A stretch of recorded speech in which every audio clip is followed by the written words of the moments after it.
Today, I got a special guest on the YouTube channel. I'm sitting down with a name you'll hear during the 2025 NFL Draft, Minnesota pass rusher Jah Joyner. After making a big impact with the Golden Gophers, he's now gearing up for the next big chapter. From college ball memories to draft day dreams, we're talking the journey, the mindset, and what's next for Jah as he prepares for the NFL. Let's get right into it. Ja, it's been a long but exciting draft process with the big week here. How would you sum up the past few months of prep, meetings, training, all the things that go into the NFL draft?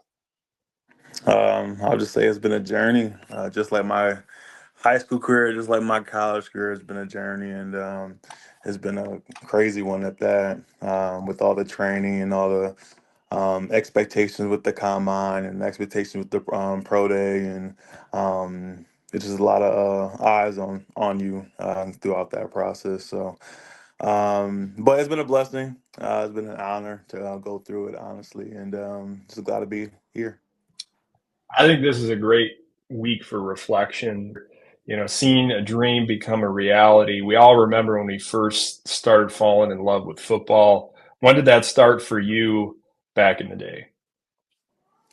Um, I first fell in love with it. I was in high school, and it was kind of crazy just because when my high school coach came and we went to our first college, that was like so surreal for me when just actually like seeing the next step other than high school football. So actually seeing it and obviously going through it and living it was pretty cool.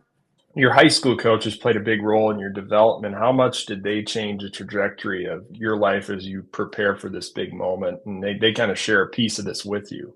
Yeah, for sure. And they share a big piece because I'm not here without them. So even going back to Pop Warner coaches, and I think every step of the way has been precise in terms of just like getting me to where I am now. So um, Coach Tier is a big part of that. Coach Tier has been a part of my family's life, and him experiencing some of that stuff with the combine stuff and stuff like that.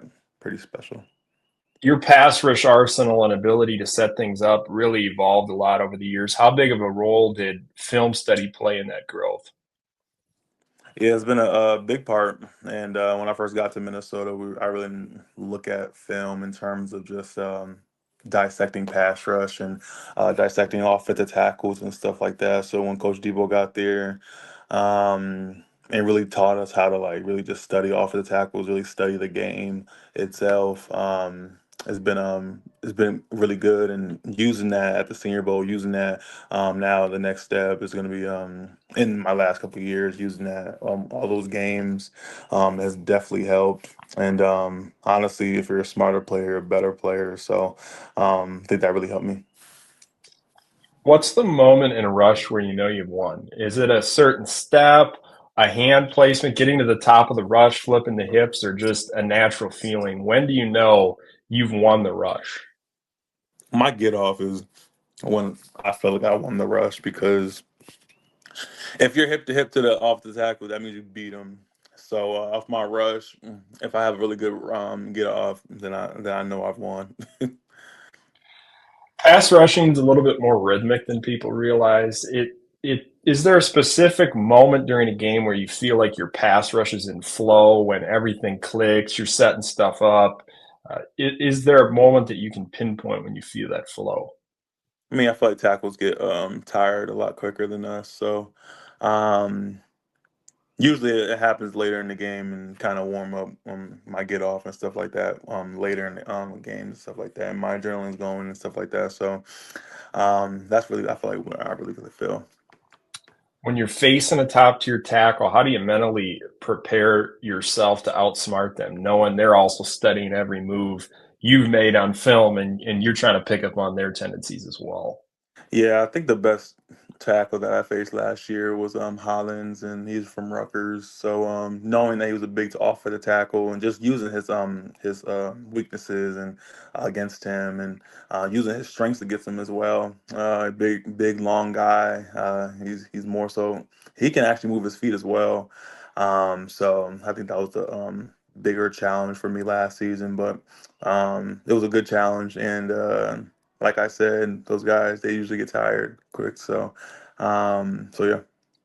Is there a specific pass rush technique or detail you feel's underrated, something that doesn't always get the attention it deserves, but really impacts success as a pass rusher? I think the biggest thing is just going through somebody. Like a lot of guys just bull rush. Sometimes you know doesn't get home, but like because you're just in front of the tackle and they all you gotta do is stay in front of you. But if you just bull someone back and be in the quarterback's lap, that's underrated. And all we talk about is affecting the quarterback. So that's all we do. So let's say you're lined up against a tackle who's known for his strength. How do you adjust your approach? Is it more about finesse, timing, maybe dipping into the speed rush bag a little more, or something else? Just depends on the tackle. I felt like Tay, you're not really going around him. He uses his feet really well. So those type of tackles, you really want to use your power a lot more than your speed, and use that against as your strength. So push pulls and stuff like that as a power slash finesse. So you can do that as well. When you're going up against a quarterback with a quicker release, how do you adjust your timing and approach to still make an impact and affect the quarterback? I thought that's what you guys were good at times last year, is just rushing as one and pinning the pocket and the coverage really tying together nicely with the pass rush. Yeah, if it's a really quick release, we do a lot more power to speed. We want to get that quarterback to take a step and pump one time because if you do that, then you'll be able to get home. And just think about the rush. You got to hit them too. So even if you don't get home, hit them. So that's a Do you have a pregame ritual or a mental trick that helps you get in the zone before you put your hand in the dirt, get ready to rush the passer? That's a good question. I don't have any pregame routines. I think me just um probably texting or like calling my parents because that settles my mind. That settles everything for me and keeps a calm mind for me. What part of your game are you most proud of developing? Maybe something that didn't come naturally at first, but you started to master it over time. I think just learning the game in general, learning the situations of the game, just being a more just a better learner of the game. If you could steal one move from any pass rusher in the league, past or present, what would it be and why? That's a good question. Probably probably the hump move if perfecting that because I get past a lot of tackles and a lot of tackles turn their shoulders against me. So the hump move, I forgot who was it Cameron Wade? I forgot who it was, but um him using that hump move, that would be pretty cool. I've always used the Jason Pierre-Paul comp while watching, you play and your future skill set projection. You ever study him at all? I have definitely. I definitely do the same body type, just as me. So JPP has definitely been a guy that I studied for my game. I couldn't believe how the testing and the measurements turned out. It was almost identical. That was the crazy part. That's What funny. type of influence did Winston have on your development as a player, person, just the whole package in his time with you as your defensive line coach now in the NFL with the Arizona Cardinals? Yeah, it's been truly an honor being coached by him, and not just be coached by a player, but just talking to him as a person and learning his journey when he was at Minnesota. So he's definitely helped me in my career, in my process, and just being a learner of the game, like I've been saying, and and then the development and off the field in term and on the field in terms of just being a better pass rusher and being a better run stopper and stuff like that. So he's been a crucial part of why I'm even here right now. How much did Boye provide inspiration for you too, as you've watched his journey with the Seahawks? I mean, he's someone that definitely probably provided some advice for you over the years, especially getting to play with them as long as you did. Definitely. I think with him and more so just watching him be Hmm. a learner and learn, and because he's really smart as a defensive lineman, so that's what we strive to be. So I think that was a big thing, just being just really smart and learn scheme and learn all those things as a defensive lineman, because not a lot of people expect us to learn that or to know that, I should say. So now that you've had some time away, when you reflect back on your career with the Gophers, what makes you most proud? That's a good question. But I think sticking it out in Minnesota all 5 years, and being the standard of that culture, that makes me really proud that I came from there. And not, it's not a, it's a very, very, I should say, like hard place. Um, I guess to be because it's not for everybody. So the culture there has really changed me and my family's life, and just part of that. Draft process is chaotic, a lot of layers to it, many that people don't realize on the outside. What surprised you most about it so far? I think the biggest thing was all the medical stuff that we had to do. Obviously, they're not going to draft you if they don't know everything about you. So all the medical stuff was challenging, but another thing was all the layers. So I feel like like all the senior bowl, it was the senior bowl and combine, and it's just all these steps that they have to watch you and you have to perform and stuff like that. It's just I didn't expect it, but it was a cool experience to go through. What's the elevator pitch for Jah Joyner? What does an NFL team get when they bring you into their locker room? I think the biggest thing you're gonna get is someone that's gonna work. Is gonna want to learn, and a guy that's gonna get better every year, and throughout the entire year. Um, he's a guy that doesn't just stay stagnant. He wants to get better every year and just learns every day. So I think that's the biggest thing you're gonna get from me. Then the consistency and building the trust, not only of the coaches but of the team as well. So yeah. How will you be spending the draft weekend? You having a party? Just laying low? I love to hear what guys are up to during the draft weekend, getting ready for it. So the draft days itself, I'll just be with my family. We'll be here at my mom's house. Um, just being around them. After the draft, we know our everything. Then we'll have the party. So I'm looking on that for that Sunday. We'll have that party. So it'll be pretty cool. For those that don't know, how'd you end up in Minneapolis at the University of Minnesota? You're a Connecticut guy. You're going to be out there for the draft. That's where you grew up. What even led you to Minnesota and kept you there? Yeah, so we had a coach named Coach Panagos, and he was at Temple. That was my first college I ever went to.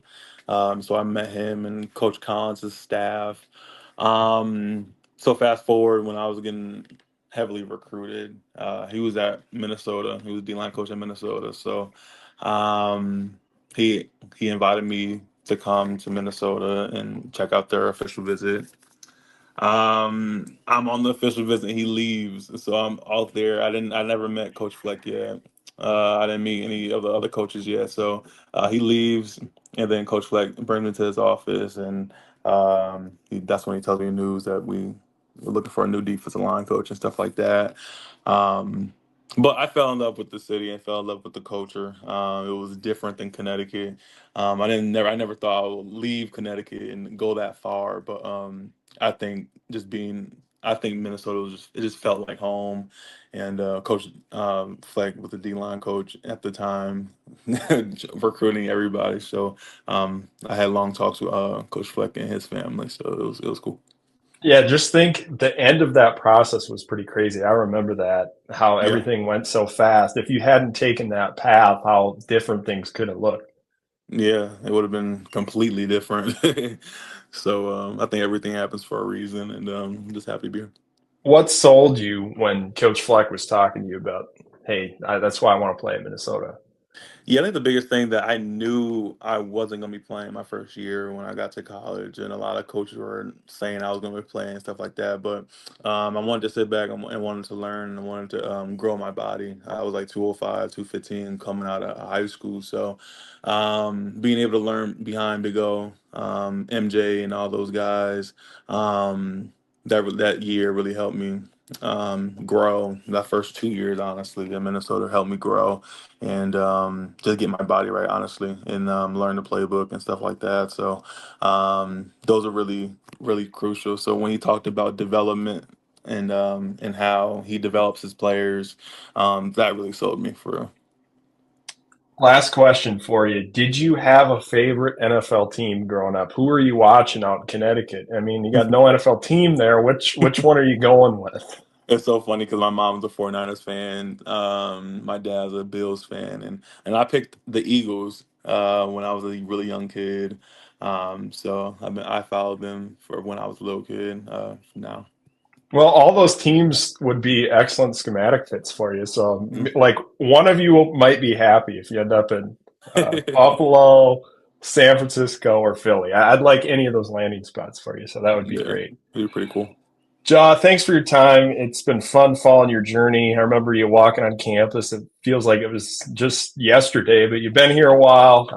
Ready to see where you end up. Excited to hear your name called. So thanks for everything over the years and all the interviews, and appreciate your time today. I appreciate you. Thank you.